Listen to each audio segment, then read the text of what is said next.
ఆచి చికెన్ మసాలా.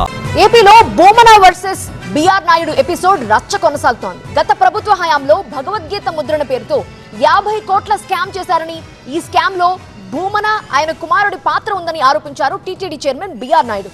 అయితే తనపై బిఆర్ నాయుడు చేసిన ఆరోపణలు నిరూపించాలని, లేదంటే ఆయన టీటీడీ చైర్మన్ పదవి నుంచి తప్పుకుంటారా అంటూ సవాల్ చేశారు భూమన.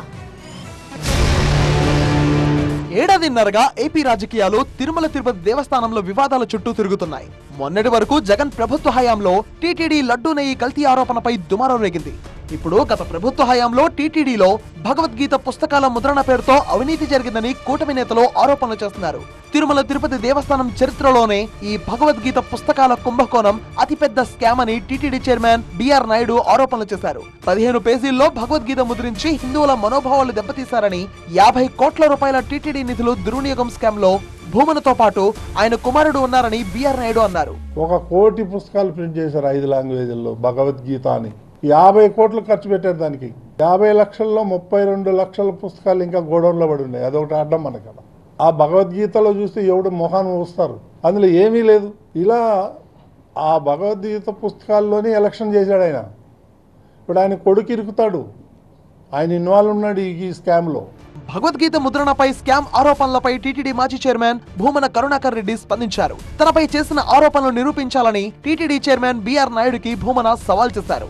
భగవద్గీత స్కామ్ నిరూపిస్తే రాజకీయాల నుంచే తప్పుకుంటా అన్న భూమన, బిఆర్ నాయుడు ఆరోపణలు అబద్ధమైతే టీటీడీ చైర్మన్ పదవికి రాజీనామా చేస్తారా అని సవాల్ విసిరారు. దీని మీద పండితుల చేత ఏ ఒక్కరి చేతనైనా కూడా మాట్లాడించి ఇది భగవద్గీత ఆశయాలకి, భగవద్గీత చెప్పిన ప్రబోధానికి విరుద్ధంగా ఉంది అని చెప్పించిన దేనికైనా సిద్ధమని సవాల్ విసురుతున్నా. దానికి 50 కోట్లు ఖర్చు అయింది, అవినీతి అయ్యింది అని అక్కడికి ఆపకుండా దాంట్లో ఏముందని చెప్పే పనికి మాలిన వాళ్ళందరినీ ఒక మహాసభలాగా తయారు చేసి వాళ్ళ చేత రోజు మాట్లాడిస్తున్నాడు. దీనికి 50 కోట్లే ఖర్చు అయ్యి ఉంటే నేను రాజకీయాల నుంచి విరమిస్తా. దీంట్లో భగవద్గీత సారమే లేకపోతే రాజకీయాల గురించి ఇంకెప్పటికీ మాట్లాడను. 50 కోట్ల దుర్వినియోగమైంది అని. దీనికి అయినటువంటి టెండర్లో వాళ్ళు పాడినటువంటి రేట్ కోట్ చేసినటువంటిది 3,71,73,750 రూపాయలు. ఇది అబద్ధమైతే నేను శాశ్వతంగా రాజకీయాల నుంచి వైదొలుగుతా.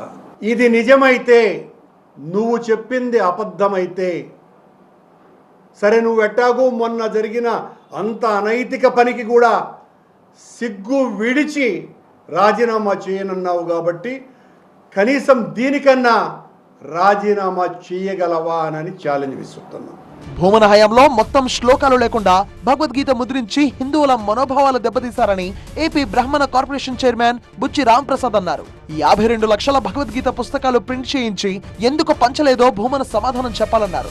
34 పేజీల్లో ఎవడన్నా భగవద్గీతను 34 పేజీల్లో 2 పేజీలేమో ఈయన ముందు మాటకు పెట్టుకున్నాడు, ఇంకో 2 పేజీలేమో ధర్మారెడ్డి గారు ముందు మాటకు పోయింది.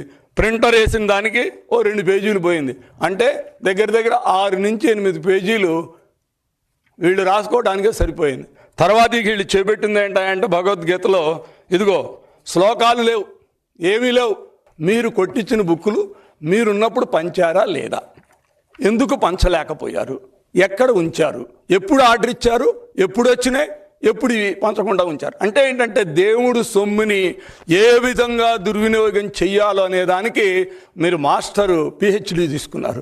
భగవద్గీత పుస్తకాల ముద్రణపై టీటీడీ వర్క్ ఆర్డర్ ఆధారాలతో భూమన చేసిన సవాల్పై బిఆర్ నాయుడు ఎలా స్పందిస్తారో చూడాలి.